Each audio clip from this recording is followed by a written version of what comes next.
righty, let's call the meeting to order.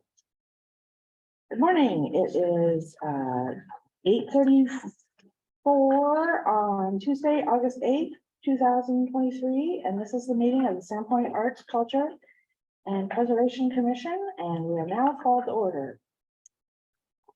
Roll call. For the record, I am Chairwoman Ellen Sussness, presiding at City of Sandpoint Council Chambers, 1123 Lake Street in Sandpoint, Idaho. The commission members who are present are Barry Burgess, Hannah Combs, Karen Wiedemeyer is on Zoom, Caitlin Shook is here, Keely Gray is here, Mike Briscoe, who is normally on Zoom, doesn't appear to be here yet. Rick Decker is here, Woody Sherwood is here, and of course Heather is here. Let's head on to meeting minutes approval. We'll now proceed to the approval of the minutes from the commission's last meeting. I will entertain a motion to approve the minutes from July 11th, 2023. Anyone have that motion? I move to approve the minutes. I'll second. Any seconds? All in favor? Any opposed? All right, motion passes. Moving on, let's move on to the financial report.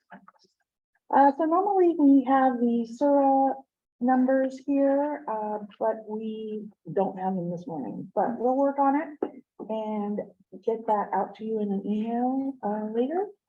They're probably very similar to what they were last month because the increments don't too high, so we can be assured that those numbers are similar. Any questions on that? All right, let's move on to old business, 5A.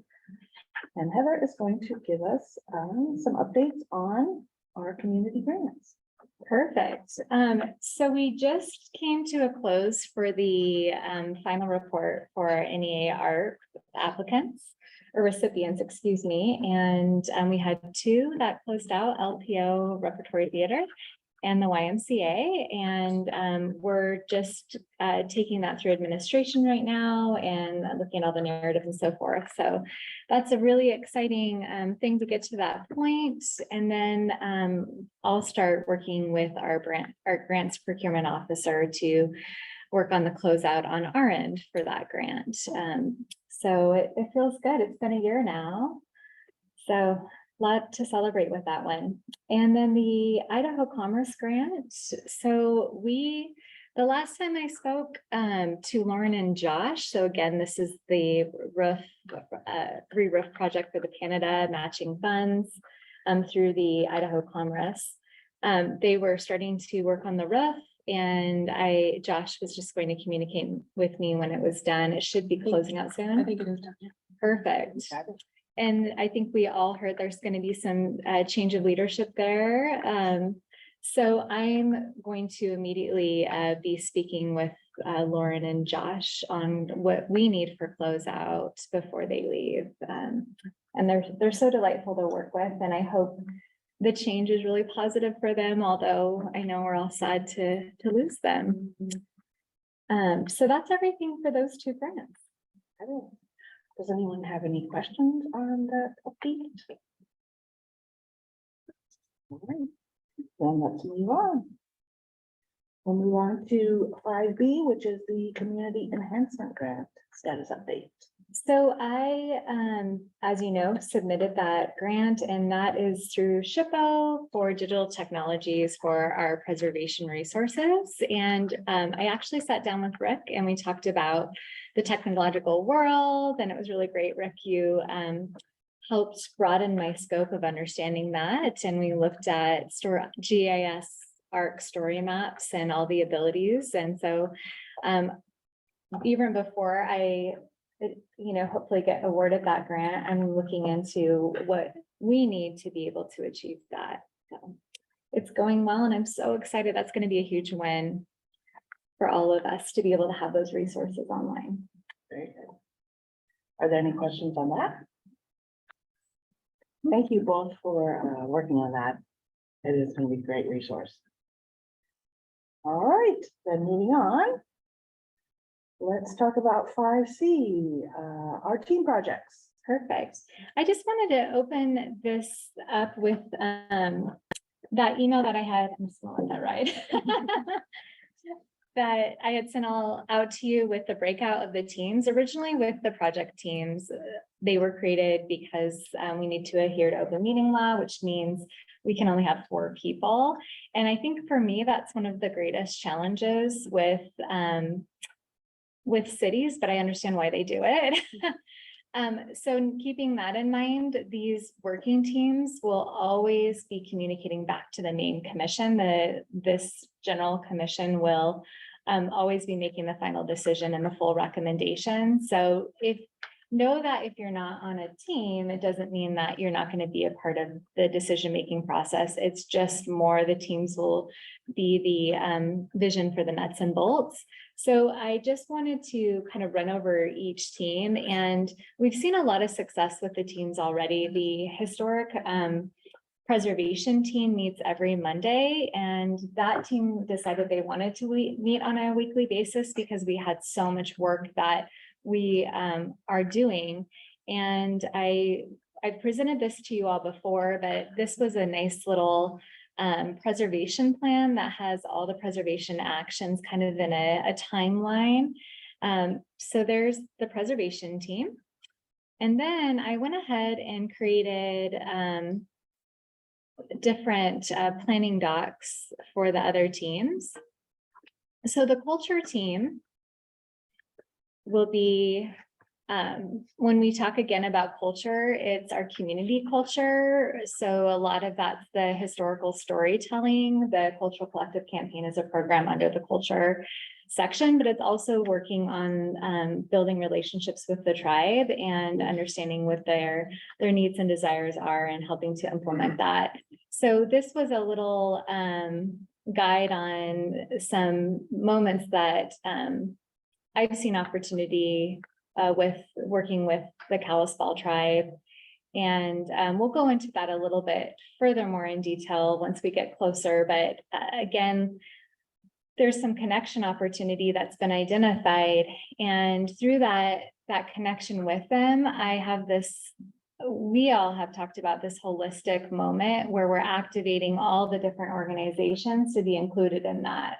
So there's been conversations about the River Warriors and how they have that canoe journey and how they do land here in Sandpoint, and the what if in the following years they landed and we all celebrated that moment of arrival. And there's an unveiling of an interpretive sign, maybe at City Beach or Sand Creek, that talks about the canoe culture. So that goes back to interpretive signs. Maybe the museum has a refresh of the exhibit that talks about the Kalispel tribe at that same time.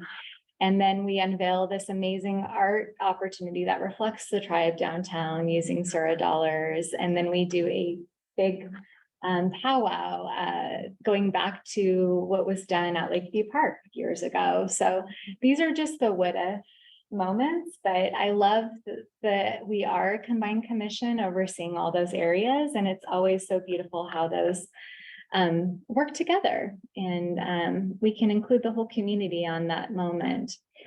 Any questions about culture, and anybody okay with also this is a good time, you can talk with me later, or you can bring it up if you had questions about the teams or not wanting to be on one or wanting to be on another. The implementation team is a new one that I noticed we needed as we were trying to review the farm and art piece. And I think that this team would definitely oversee more of the how do we get things done. So public art policy and procedures is something that's on our docket. We need to finish. This would certainly be the team to do it. So it'd be the review of those documents, and then recommendation to this team and council, developing a donation and memorial process, application processes for public art, a review and refresh of the current mural application, all of those things. And then also helping support me with the funding sources, whether it's strategizing how we get funding for a project or how to maintain that funding as well. And then we have, and I apologize, I don't have art up here, but there is one that I'm working on, and art is certainly a fun area. And with art, I see that as being, where are those art opportunities? How do we work on continuing our art programming? A big part of programming is awareness and expansion and developing that platform for outreach. That's a huge one. I'm noticing that with Silverbox. And managing our current public art inventory. And what that means is, what are our assets with that? Making sure they're photographed, highlighted, and maintained as well. So any questions about our teams? Review which one. The teacher put you on. You have the list of. Oh, yeah, that's what I thought. But I thought it was arts and culture together. Okay. So when I came up with the teams, I looked at backgrounds, skill sets, and then availability. You guys are all I'm on board. yay, huge volunteers, and I really appreciate it, and know that contribute as much as you can. But if you can't, no problem. And we'll just work together on trying to accomplish all of these things. Everybody celebrates you at the city and talks about how lucky I am to have such a supportive, talented professional commission. And I feel that way too. And that is the reason why I'm able to do what I'm able to do. So thank you for doing that. So underneath all of these, major teams, we have, of course, our programs, and then I'll activate and work closely with each one of you on a different program. So it's almost like we have like the tree, which is our commission, and then the branches, and then like further twigs. I love your visuals. Always the visuals. Make my day. I guess the twigs are like the programs, right? That grow off of the branches of the teams. So one of the programs that we have going, and Keely, you've been so great helping with this. Front page moment with the walking tour.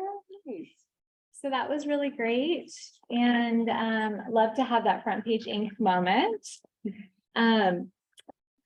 Yeah, and I continually hear amazing feedback from individuals. I had one leadership individual that had her family on the tour, and she said the feedback was amazing. They did a great job of talking to a lot of locals and letting them tell the story too, but also having enough information to help the people that have never been to Sandpoint. And I was like, well, is there any suggestions? And she's like, they said it was just perfect. So that's a huge win. One of the remarks though, they loved the tour so much they wanted more. Like, what else can we do in Sandpoint? And someone mentioned the healing garden.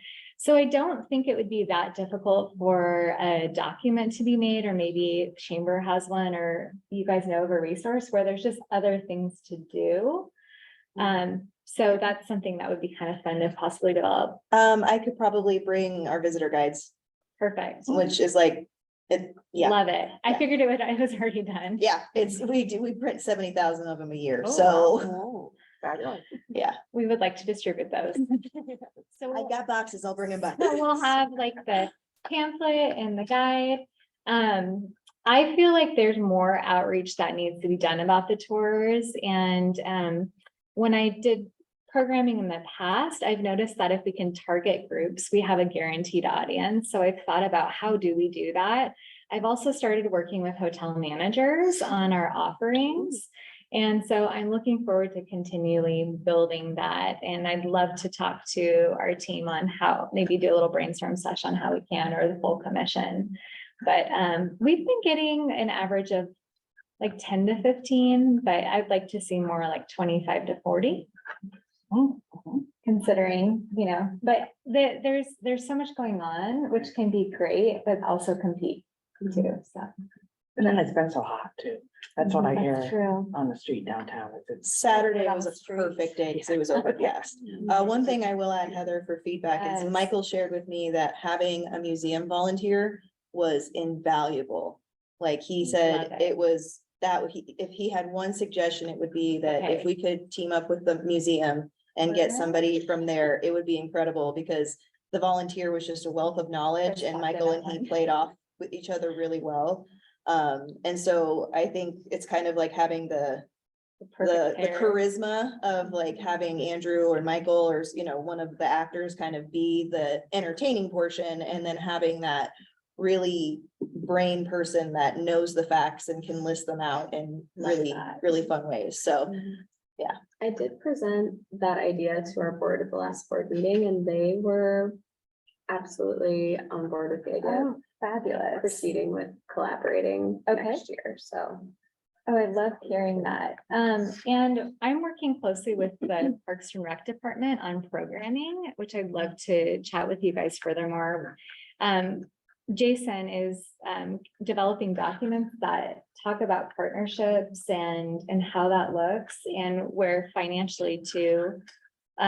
These other organizations can have an opportunity. So I'm excited to share that with you guys and see where it lands with other organizations. So my whole thing, I have this vision that, you know, it's the one-stop like shop, right? Like, what are those documents that or platforms that we can create that help support everybody in the community and that we can show off what everybody's doing and how can we all work together and bring our strengths together to create like very powerful things. So I so appreciate the museum being so supportive of that idea.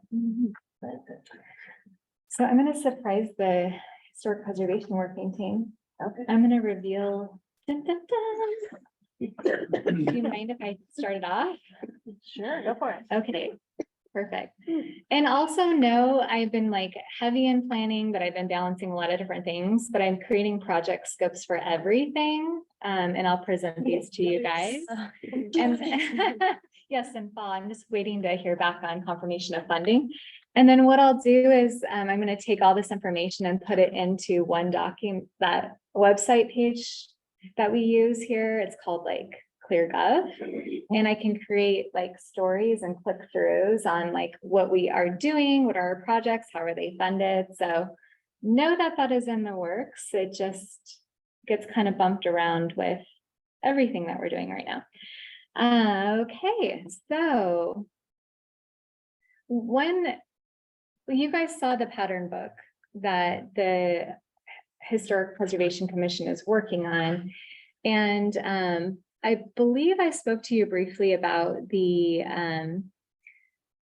accessory dwelling unit opportunity and how planning and zoning are looking to the Historic Preservation Commission, Arts, Culture and Historic Preservation Commission for recommendations on how do we, what is the definition of compatibility?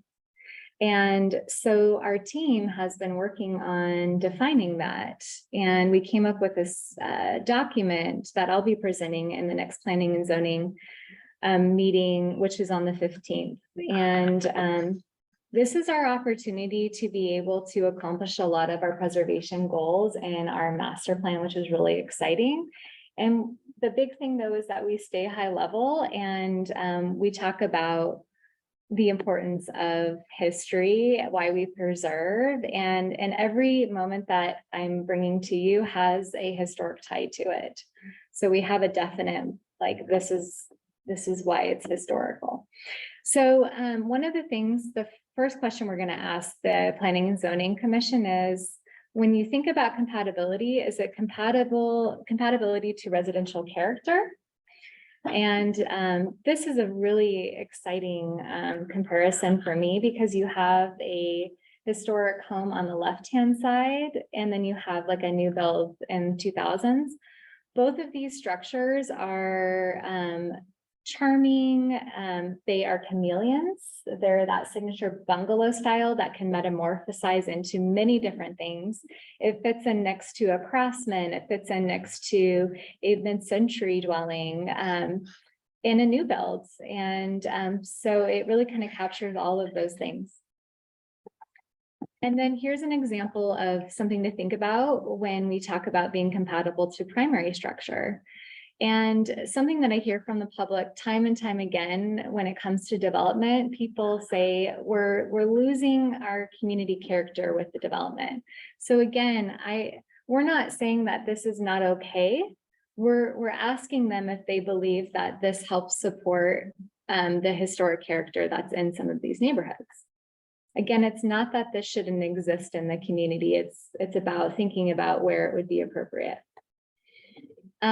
We've identified key elements to what is the most important moment for character, and that would be a gabled or hipped roof, eaves, front-facing windows, a covered porch or portico trellis, contrasting trim, and also evaluation of cladding. What's cladding?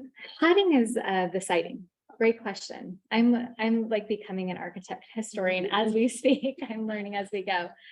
And then the other thing that we just wanted the commission to understand would be the fact that when you're thinking about the historic context of a neighborhood, lot structure needs to be considered when understanding height, setback, and scale, because it truly impacts the character, preservation, and respect towards your neighbors. So this was a fun little exercise that we did. And we literally were like on Oak Street and we took a picture and we placed a different photo within these different character diagram elements. And each one of them just exactly hits it. These are little Aladdin homes from the turn of the century that we popped in there too, showing the tie to history. That's a hip roof versus there's the gable, which is more of the one that you saw previous. These are gables, this is hip. And that's a little bit more of a house with detail. This is a new build that achieves those qualities quite well. And I love this one, the little rancher. But again, it has those same characteristics. So these are just examples supporting the different characteristics. And we really dialed down those characteristics, and the foundation is from the bungalow style, which is our most prevalent vernacular in Sandpoint. And we wanted to dial it down because we wanted it to be affordable too. But we definitely encourage people to go above and beyond as well. And then there's just a few different characteristics that we're highlighting just so people truly understand what we're talking about. So the welcoming entry, right? So the front door is a really important player in this. And the porch is a sense of community. It creates that. It has a large value to it. And you don't have to, go very large and do a wraparound. You could just do a small little piece like this. So we have 3 different examples there. And then what about the ADU that sits on top of the house? That's perfectly fine. This one almost gets there, but I think we're all feeling that emotional moment of it's pretty vertical, it's pretty front facing. What would help that? This little guy here, right? So again, we have that little eave. It could be a trellis, but what helps break it up? Could it be a breakup of material? And this really is just thought-provoking moments for planning and zoning. They are definitely the ones in the end that will be making that formal recommendation to council. And then again, this goes back to code repair for the accessory dwelling unit moment. Exterior materials, this is that cladding. So we suggest the wood or what was it that we landed on? Similar wood composite. So something that's very similar to wood. It was not unlikely back in the day to have a separate material that protected the wood from the snow and all of the elements.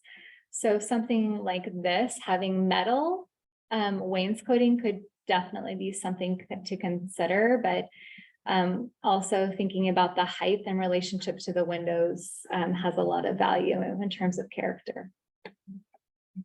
And then contrasting trim is a huge one, and it's not super expensive. This is fun because these houses are across the street from each other.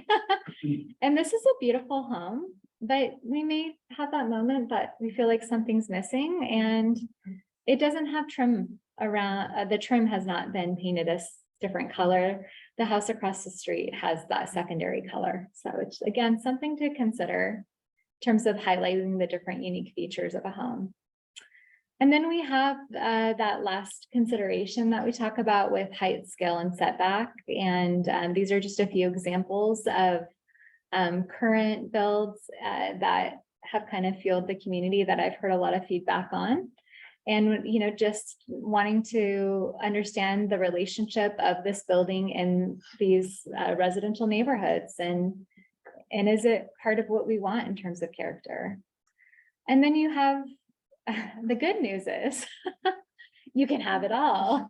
So these are two beautiful historic homes that have fantastic accessory dwelling units that, you know, consider different character elements, and they also have a setback moment there. So they're serving their purpose, and the neighbors don't really have to, you know, be too friendly with the other neighbor that's staring down at them. So do you guys want to add anything, Woody, Hannah, Ellie, Barry? This is just super fun. Big deal though, too, you know, to have this opportunity. Oh, definitely. I have a question. So Yes. all these things are just gonna be recommendations to Yes. future home builders? We can never, like, the city won't be able to enforce any of this? In terms of an ordinance change with residential, I think that's kind of a difficult one. I can't say that that will never happen, but I think Idaho tends to not be a state that really loves that. Some cities do, right? You have Yes, to have a there's- certain. Yep, so what you would do is you would define what a historic residential area would look like, and then you'd have specific ordinances for that defined area. We have tried to do a historic residential area and present it to SHPO through a survey, and they've actually rejected it, saying we did not have enough contributing examples, which is interesting. We're not gonna give up because they didn't really acknowledge craftsmen, which we have a lot. And I think we can bring forth the bungalow and talk about the importance tying that back to the industrial mill that was here and the workforce housing and how that's an important element. Great question. I think And that's the great thing about how you've used real examples from town in this document is, and especially the pages where you're showing the compatibility, it really shows you can have all 6 of these unifying elements with a huge variety of different final products. So people really do have that opportunity to individualize it while still creating different features that will help tie everything together. Are any of these things, like, we're just starting to do this? Cause is there no sort of recommendation protocol or anything with all these new subdivisions where they all look the same? Is like that kind of the goal so that we can say like, hey, can you, subdivisions are a little tricky. yeah, you can't really do anything with those or? That's a great question. And I just can't speak to that yet because I'm kind of new on this journey as well. So particularly for our master plan, we're just, our recommendations tie back to how are we preserving and highlighting our historic assets? So that would be more, you know, this is, with subdivisions, the history tie would probably be more, well, it would be towards the land. So there could be interpretive storytelling and then acknowledgement of civic space that could tie to culture or public art. You know, that's probably where, and I can get back to you on that because that's a really great question. But one thing that's happening right now that's kind of fascinating is a lot of our code was developed during a recessionary period. So it was a little bit reactive towards that. And it's very generous, some people have said. So what we're seeing now with the boom that we're experiencing in our community is the full opportunity of the code. So no one's doing anything illegal and the city isn't being sneaky. It's just people are taking full advantage. And so this one particularly, they're doing everything within the code for accessory dwelling unit. It's 900 square feet up top, but you're also looking at 900 square feet on the bottom. So that's an 1,800 square foot accessory dwelling unit, which is larger than a primary dwelling unit.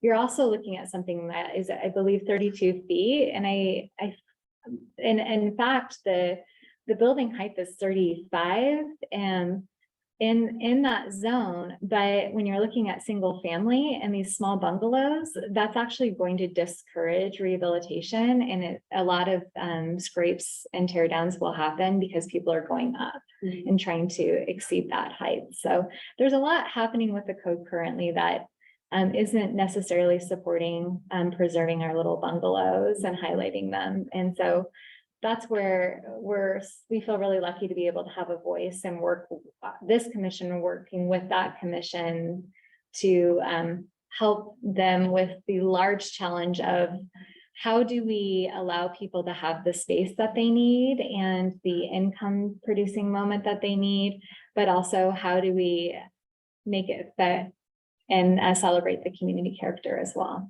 It's a hard challenge.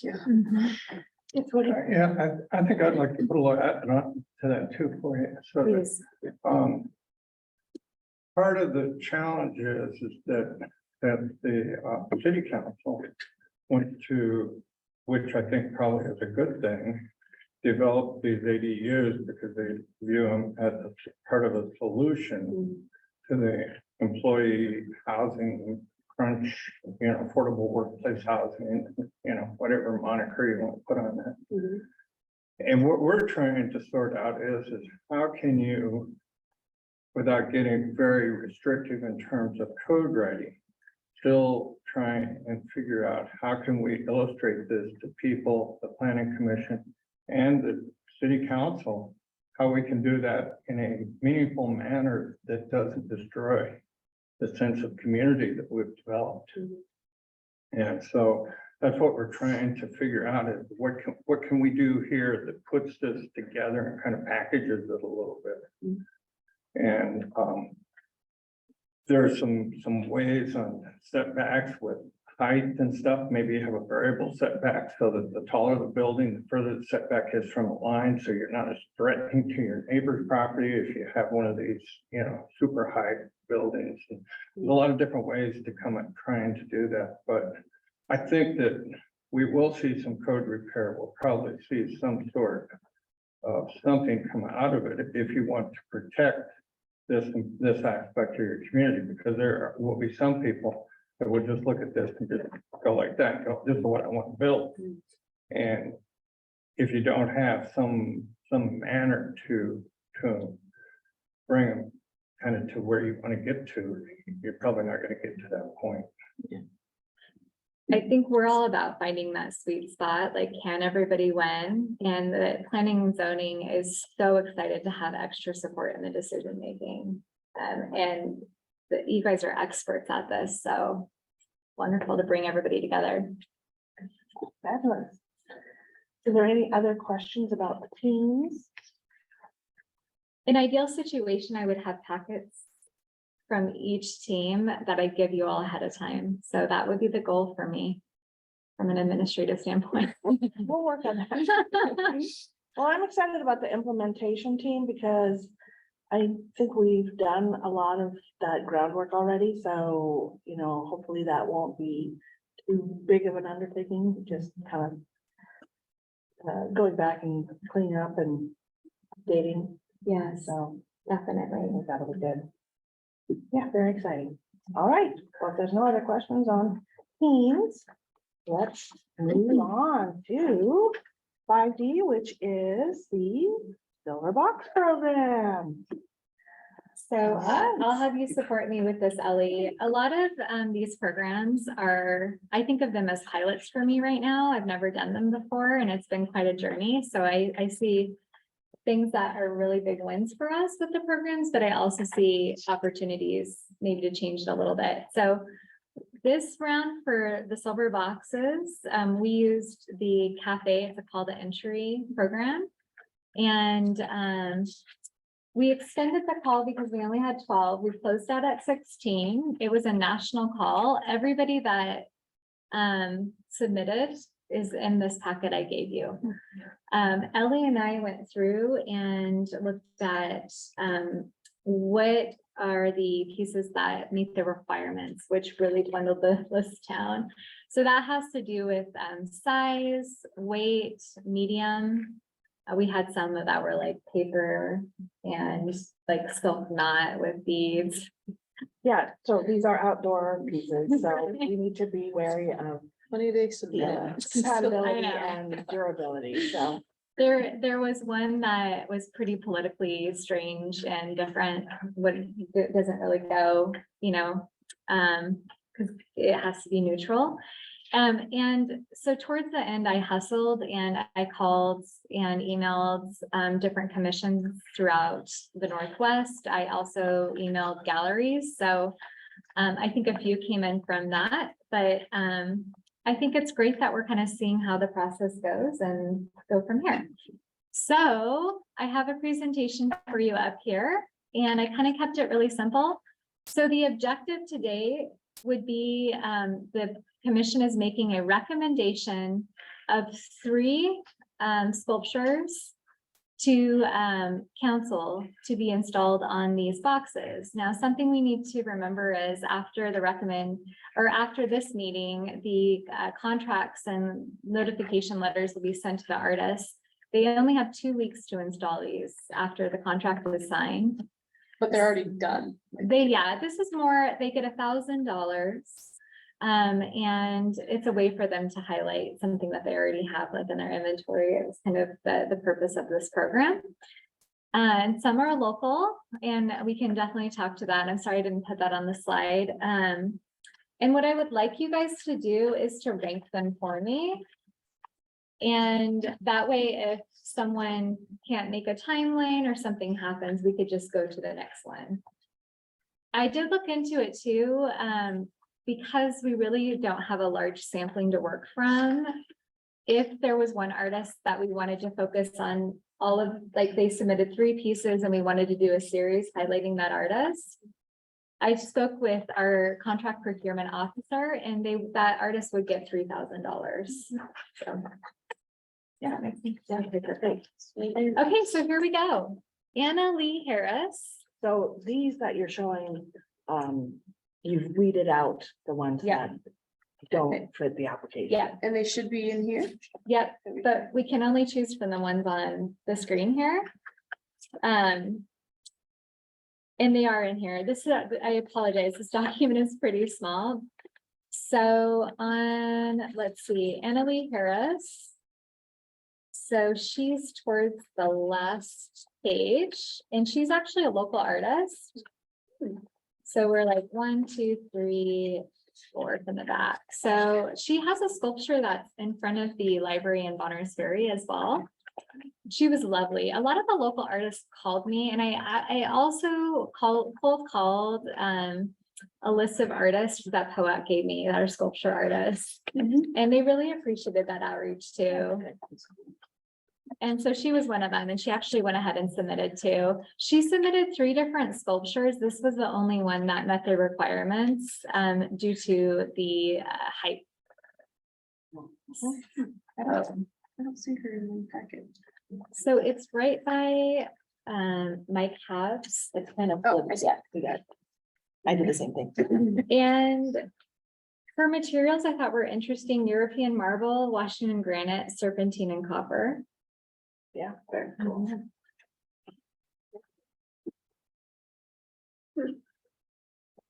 And I'll kind of go at this pace and then maybe we can go back for discussion. Okay, so the next one is Dave Gonzo, and he also is a local artist, and I had great conversations with him. He submitted 3 pieces. This was the one that met the requirements. It's steel, copper, and stone. And it sits right within the height requirement with all the scale, and it's called the doorway. Oh, excuse me. Sorry, the spirit. Oh, goodness. My apologies, guys. So that's 38 inches tall. Yeah. Well, it looks to be 40. Is that what you're reading? 38 by 40 by 40. And it represents the balance of masculine and femininity melding copper and steel together. The steel represents strength and fortitude of the roots, trunk, and branches, while the copper foliage embodies the flexibility, protection, and healing elements. That was a nice little moment on that guy. Let me see if Annalee Ferris did that as well. So is this the doorway or the spirit tree? I'm sorry, I messed up. I was putting this together last night. That's the spirit tree. This is the spirit tree. I love doorway too, but he's too tall. He's 60 inches. What's the limit? The limit is, I think it's, Do the 3 different pedestals have different size? they do. Let me pull that up. These are great questions. And I'm sorry, I might have missed where are the boxes gonna be located? Perfect. Yes. So the boxes, there's one in front of the post office. I have That's that. a 2x2 cube. There's one right in front of the STCU money kiosk across from Common Park. And then right up that block on Fifth and Oak, there's a tall, a 2x2x3 high box. that's Here it right on is. the corner of the Columbia Bank building. Thank you all. I appreciate this. For the future, I'll make sure to have this slide. Just learning as we go. So here, oopsies, this is the location here. I'm pulling it up again. And you can see there's 3 different sizes. So the one in front of Columbia Bank is right on the corner there, and it has like less around it, which I thought was a good thing to talk about. The smallest is by the post office right here. It's short. And then over here, this is by farmer's market and the food carts. There's a lot of activity in that area, so I'm glad you brought that up in terms of location. Is it possible, as we're going through this, to try to figure out which of the pedestals each of these would best fit on? It's a as great far as idea. size? Absolutely. So in the past, what we've kind of determined is the one by Farman Park, because it's 3x3, it's a 3x3 cube. It can take the largest mass, so think about that. The one that's on Fifth and Oak, because it's slender and tall, a slender and tall statue looks really good on that. We have also had a smaller stone sculpture on that one, and the smaller it is, the more it tends to get lost right there, because it's more vehicle traffic, so we could consider that. And then the one at the post office, because it's short, it has had very tall sculptures on it. So they cannot be more than 300 pounds and, excuse me, I'm gonna find that document.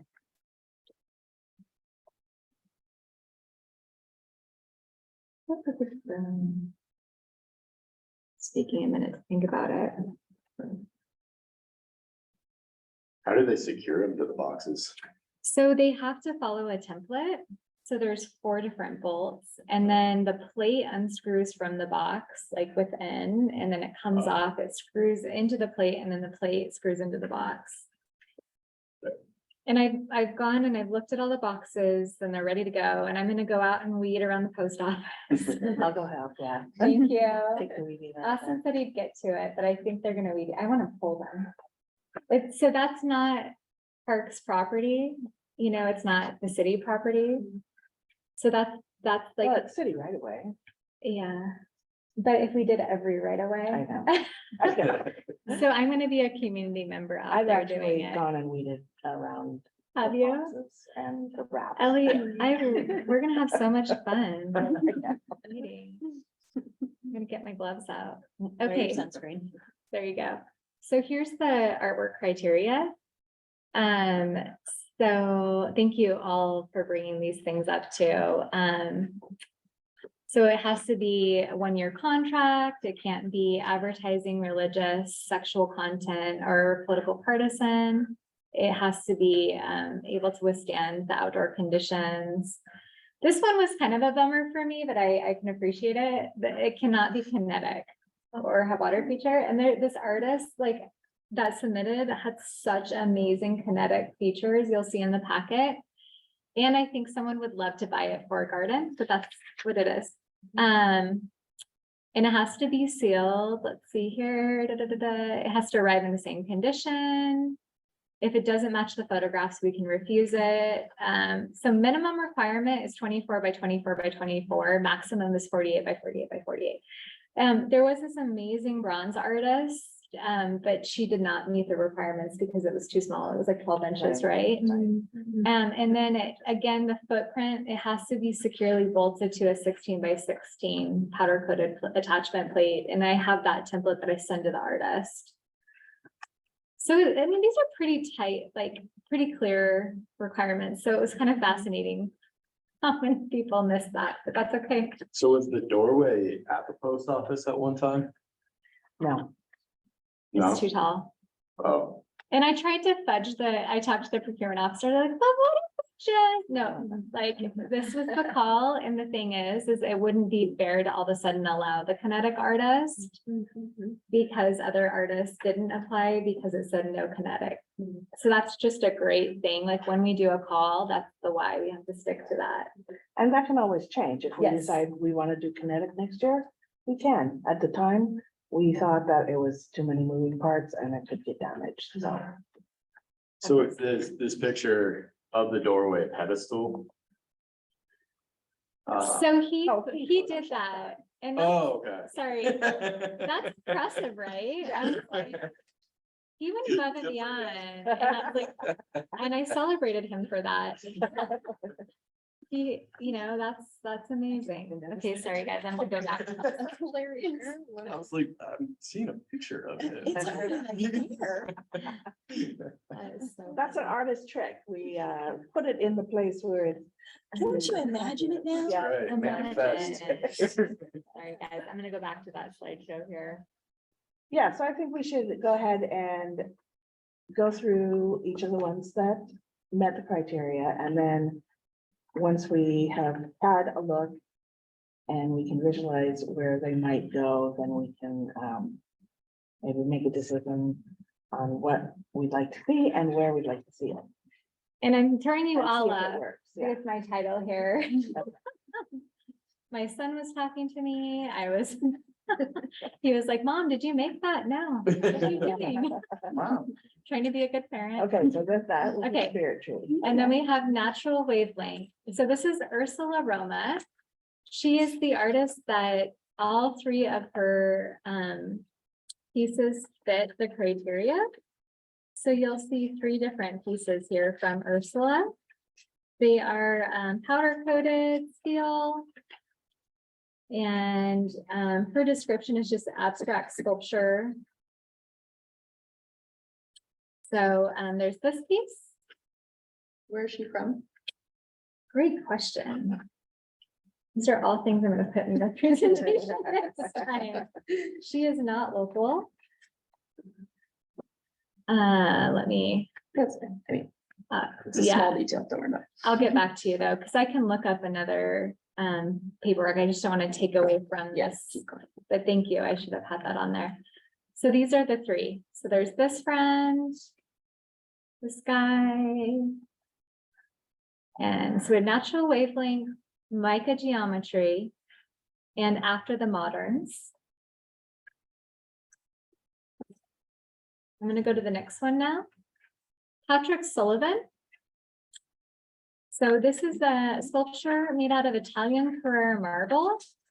And at first I thought it was 3 submissions, but now that upon looking at it, I believe the A, B, and C designate the 3 different sides of the Oh, okay. sculpture. Okay. So this was because 2 of the pictures are the same and they're the same measurements and everything. And they're named the same. So his description of this is male and female form and harmony, Native American symbolism, inspired by the public art series Last Love 1 through 7. He is not a local artist. And I'll get back to you on where he's from. However, he is a returning artist. Oh, is he? Oh, fabulous. Can you zoom in on that one? Yes. Here we go.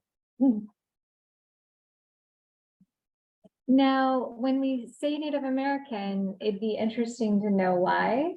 What was the inspiration? Was it a specific tribe? I think that's just something to think about. I think it still qualifies, but Do you recall which piece he had before? I can't remember the name of it, but it was in similar size. And some, it was the Carrera marble, and it was actually quite nice. It was out on the Fifth Avenue. in Oak. this is the Oh, backside okay. of it. He does really wonderful work. Is And- he native? Is he Native American? Do you know that? And the neat thing about it too is he's been through the process, so we wouldn't probably have too many moments. It'd be pretty smooth. It's a different guy. Same guy. Oh, guys, I'm so sorry. This is Patrick Sullivan. And my apologies.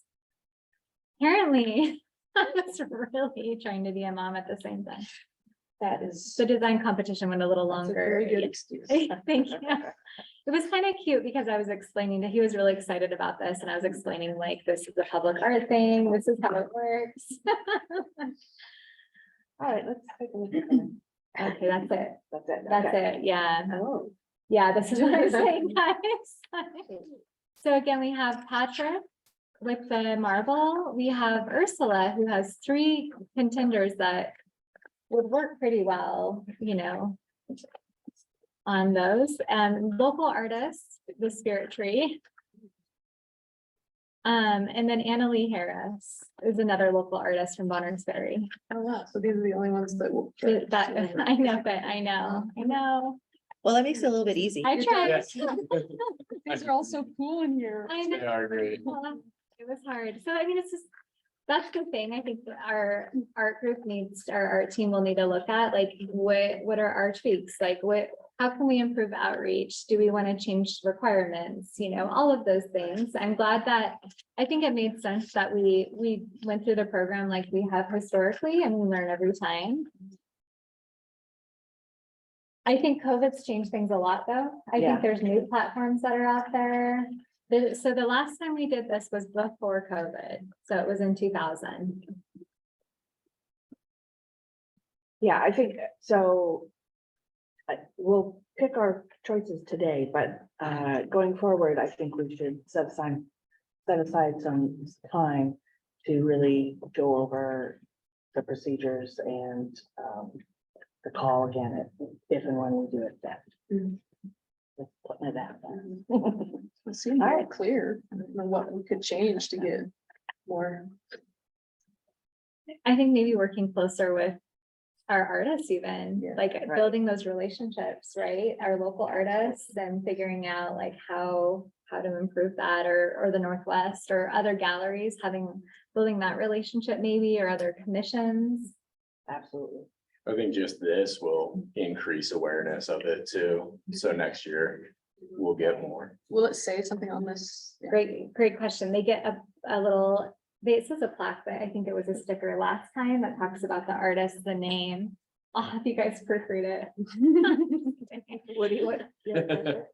And then it will be for sale. I was just gonna ask a question, what do we have figured for maintenance, because some of these have some pretty fine detail on them. And if we don't have somebody going by and cleaning them, and dealing with them, they're not gonna look very good, particularly the one with the trees. And at some level, this circle and stuff here, I think we'll catch a lot of leaves and stuff like that. And You'll see me out there with a broom. Yeah, you know, Woody, that's a great question, and it's hard because all of us are maxed at the city and we're all doing the best that we can. And generally we work with our Parks and Rec maintenance team. But if it's something we can go out there and do, I think it makes sense that we do that. We're getting there, but we're not yet there as a city where we have like all of the full amenities. And I refresh me again, how long will these pieces stay on the box? 1 year loan. And then they are for sale and they can, after the year loan, they can be sold. And the city gets 10%. So that would go back into the arts and culture fund. And you can see the prices on your sheet. And I meant to clarify that, will it say something on the silver box that like, this is a rotating thing? Maybe we don't want to like, that's just too much to put on a box, but just I was thinking the that same thing. as sort of an advertisement to the future artists, like, oh, I could put my art here. Like a winner I love of that. or Yeah. something. And my marketing brain kind of goes a little crazy on this, just because have we tapped into press resources, like getting an article in Sandpoint magazine? That would be something that stays for 3 months. Yeah, I yeah. mean, just little things like this. Leading up to the next This is rotation. good. It highlights it at the Yeah. end. Yeah, I love all this. So yes, let's make sure that we have funds to be able to add more materials in terms of marketing, signage, that sort of thing. And would POAC want to collaborate? Because they could potentially find a different grant that could add to the funding for it. I love it. I love how you guys are already like strengthening the program. Ideation is one of my strengths. So for this round, knowing what we have to work with from this call, what do y'all think? I already have my 3. I don't know about you guys. We just have 4 artists, right? Yeah. Okay. I have 2. My top 3 is the Spirit Tree,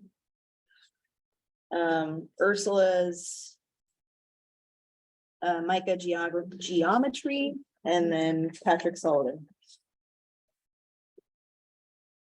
Okay, I'm just gonna go to that. So boom. Micah, and then Patrick. Okay, I comments for that? like Spirit Tree. Yeah, one's my favorite. That's so cool, yeah. So I have 2 with Spirit Tree. Any other, maybe we can kind of go into like a point system moment. I would do, Spirit Tree is first choice for the tall skinny one with a backup of Micah Geometry. I would do natural wavelength as number 1 for the one by the post office with a backup of Patrick Sullivan's. And I would do what was that one? The Annalee Harris as number 1 for the large one with natural wavelength as a backup for that. I would go with Patrick Sullivan as my first choice. I think the Spirit Tree would be awesome in the Healing Garden. And then Micah's work would be my second choice. So we have Patrick, Micah, and Spirit Tree. Okay. Woody, did you have? Yeah, I feel because of the maintenance thing that Annalee Harris and Patrick Sullivan are my first choices. Okay. I love the Spirit Tree. It's a beautiful, beautiful piece. I'm not sure how appropriate it is in a public place. Kids and stuff going on, because there's a lot of fine detail there. So, you know, it's more of a garden piece than it is a public piece. But we can put it out there and see. I mean, you know, there's no reason not to, I suppose. Yeah. And Ursula's just, they don't ground me to anything. I'm just, you know, the geometric patterns don't relate to the area, like the fish are full trout heritage, the fish that the Native Americans had stuff. I think that's really important, is that really grounds to the community in a really good way. The marble, I like because of the Native American culture, and I like from the perspective that it's very maintenance free. And so those are my things. Rick, or I don't know, roundtable. Yeah, I'd say the tree's number one. Ursula's, I like the natural wavelength, but I like all three of hers, so. That'd be my second, and then on the third, I'm torn between Patrick's and Annalise. I think I like Annalise, but I'm happy with Patrick's as well. I already told you mine. Yeah. I didn't, yeah, I definitely like the spirit tree. Okay, But yeah, that is cause for concern about how delicate it may be if people are hanging on it, kids and stuff. Patrick's, I love the simplicity of it. It does give me a little pause that he's not Native American and it has Native American. It's all about Native American. And I'd like to get somebody else's perspective, perhaps a Native guy. Just, something to think about. And yeah, Annalise, I like hers a lot. That would be my second choice. I don't really have any positions in mind yet, but yeah, I would go with Spirit Tree, Annalise, and let's see what's my favorite. Ooh, but everybody's going natural or microgeometry, is that one? That was me, and then natural wavelength was the other popular one. Yeah, I think I like microgeometry best too. That'd be my third. perfect. Thank you. And Barry? I have River's Edge of Columbia Bank. Prefigure at post office. And natural wavelength farm. Alright. So from the conversation, thinking about a point system, a spirit tree, we have 1, 2, 3, 4, 5, 6, 7, 8. Anna Lee with River's Edge, 1, 2, 3, 4. Natural wavelength, 1, 2, 3, 4, 5. And then, so that's Patrick, or no, That's Ursula. Ursula. Okay, perfect. So it looks like Spirit Tree, so that local artist, Dave. Okay, and then we have Annalee Harris at River's Edge, so 2 local artists. Perfect. And then Natural Wavelength. And we have a couple with Patrick, so it looks like Ursula, though, the natural wavelength, and then the mica was the other. So so if Ursula cannot make it in time, then should we consider Patrick as the backup to that? Would that make sense? Okay. Okay, so is everybody happy with that? Okay, so then let's just verify positions. Okay, So how big is the tree? Okay, so the tree is 38 by 40 by 40. And then how big is Annalee? Anna Lee is 48, 28, 24. It's a little bit column friendly. And then natural wavelength is 46.5 by 24 by 10. But we also might want to consider the subject matter too. And I was gonna say, in front of the post office has traditionally been the whimsical area. I don't know if you remember, Funky Chicken. Yeah. That was fun, and there was a lot of. My son had comments on that. It generated a lot of, I don't remember it. interesting. It's very colorful. I don't go to. People either loved it or hated it, so that's a great spot for, I think, the whimsy. So that would be one of these. The wavelength one? Yeah. Yep, so that's natural wavelength up here. And it's very separate from that. The other two Right. kind of seem cohesive in terms of local. And so the post office box is shorter too, though, right? This is 46.5 by 24 by 10. Who's Annalise? Annalise, she is 48 by 28 by 24. Right. Might be good on the corner. I think it would be good, it's gonna overhang the Columbia Bank. Slightly, just slightly. But like you said, there's plenty of room around it, so it's not like, you'll have to walk right next to it. If you wanted to put it on the wider box that's right by the park, that is 3x3, so That it one- would not overhang. Okay, it seems the most fragile to me for some reason. Let's see, I'm It gonna might try be. to, I don't know if the biggest like visual mass, but it makes it seem like it would be a good fit for the one by the park. by the park. But the other I thing agree with with the, that.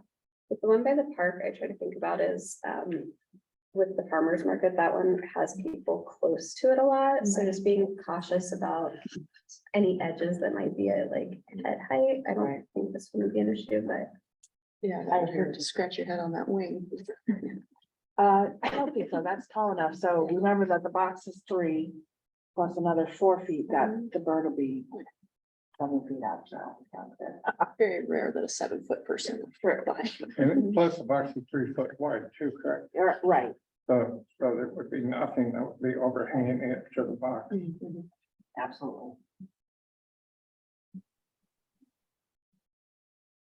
Well, I agree with Hannah that this one has a lot of visual impact, so maybe that box at the park is the best.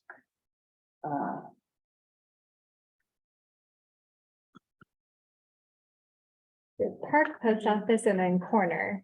And we also have thinking about Fifth and Cedar, that big new building there that's black, maybe Ursula's would look good.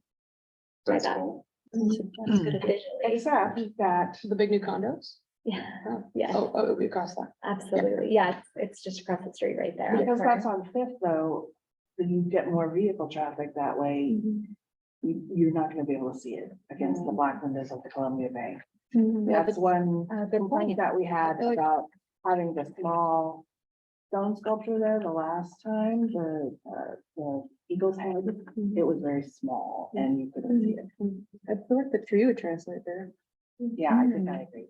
and less foot traffic for delicate pieces to be hung on and touched and stuff. Yeah, I was thinking maybe not the tree by the park, Mhm. just with kids grabbing it and hanging there and stuff.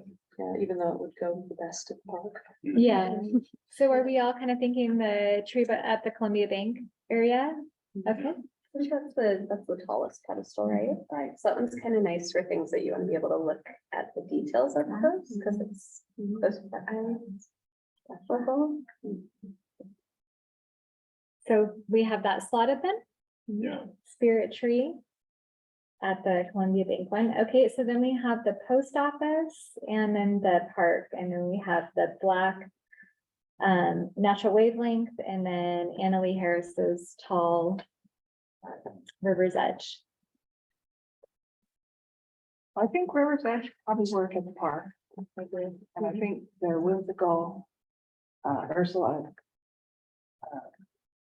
would work at the post office. I agree. I like that. Okay, is that the final decision? Perfect.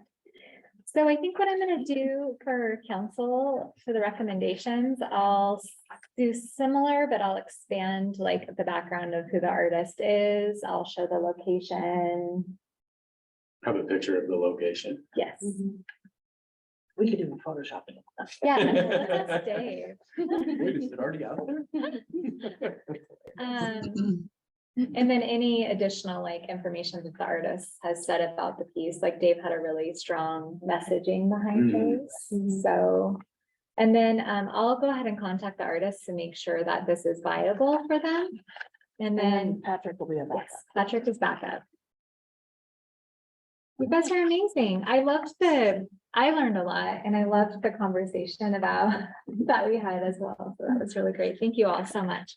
All right, so this is an action item though, so we do have to, I have to ask for a motion to recommend what we talked about to city council. So many, Tammy, can you craft that from what you have? I'll give you the information. Okay, I'll second. thank you very much. All in favor?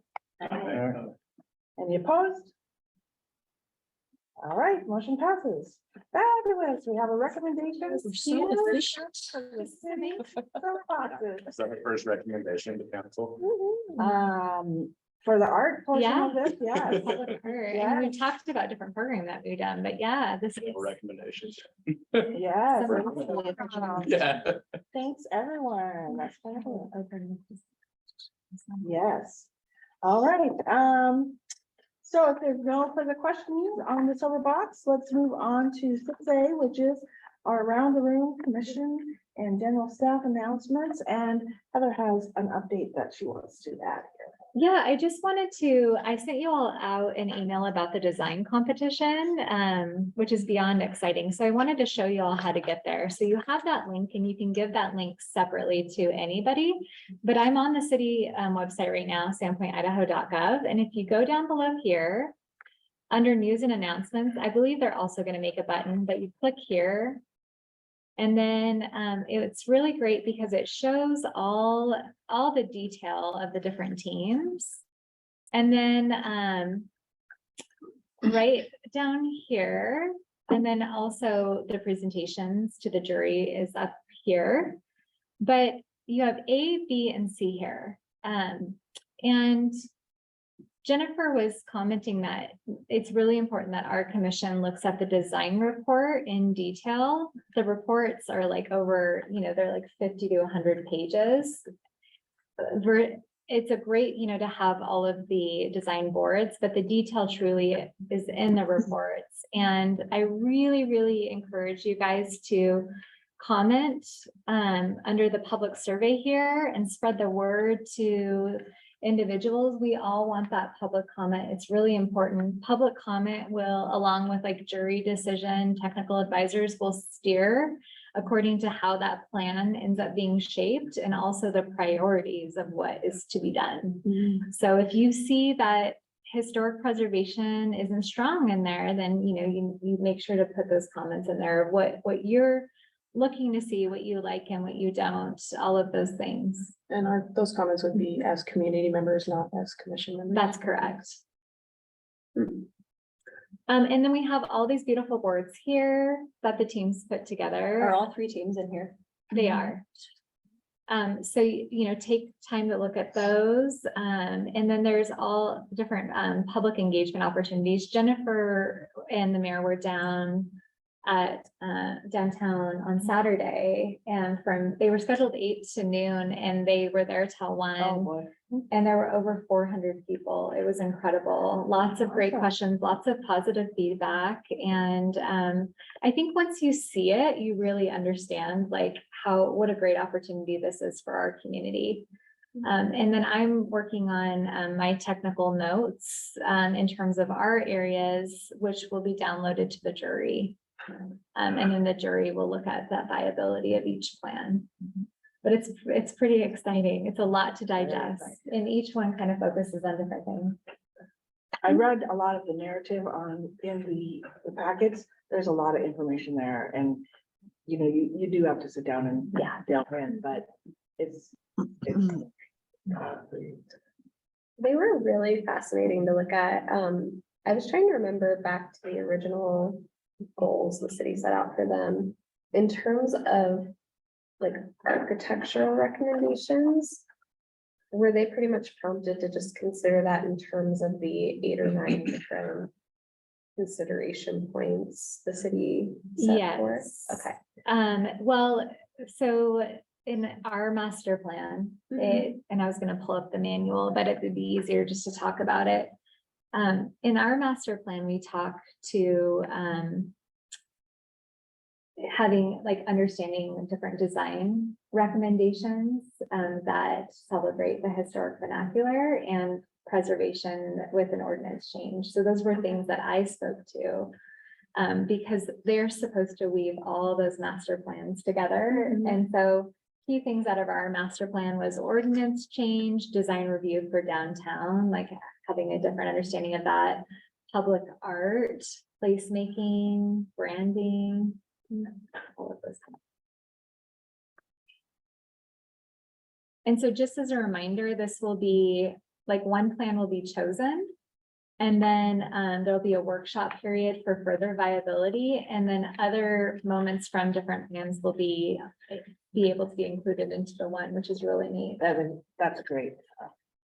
Great thing, because you don't want to just pick one and there's maybe a great idea that. Well, and that reminds me, like, also enrichment and creative vitality is a big one out of our plan too. And like Skylab, for instance, really focused on the granary district and the connectivity to that and the arts and culture. And, so each one really does have some strengths, and it's fascinating to see where they go in the themes. That's true, yeah, when you delve into the narrative, it's like, yeah. All right, well, was there any other questions on that? Did anybody else have any announcements? I did have a quick question. Would you guys mind terribly if after the meeting, we kind of check these out? Absolutely, this room is not reserved, so. Yes, Barry, do you want to talk about the studio tour? Studio. Oh, yeah, my art studio will be on the studio tour for September. It's the second. I think so, yeah. And we have the Palat Arts and Crafts Arts and there crafts are coming up. This weekend. this weekend. Any of you showing up at, or? Yeah, Candy. Very good, it's gonna be another busy time in the town. By the way, thank you all so much for the emails about the cover for the Parks and Rec booklet. It's official, so Cammie's gonna be doing the cover. And so generously as a digital graphic, that we can use throughout the city. And then we're going to do a big artist story Yes. on that and highlight that and promote Cammie as a city artist, which is really neat. Very good. All right, anything else? All right, then we are adjourned. Thank you very much, everybody. Thank you. Wow, you guys, we did that like in an hour and. That was really efficient. So efficient.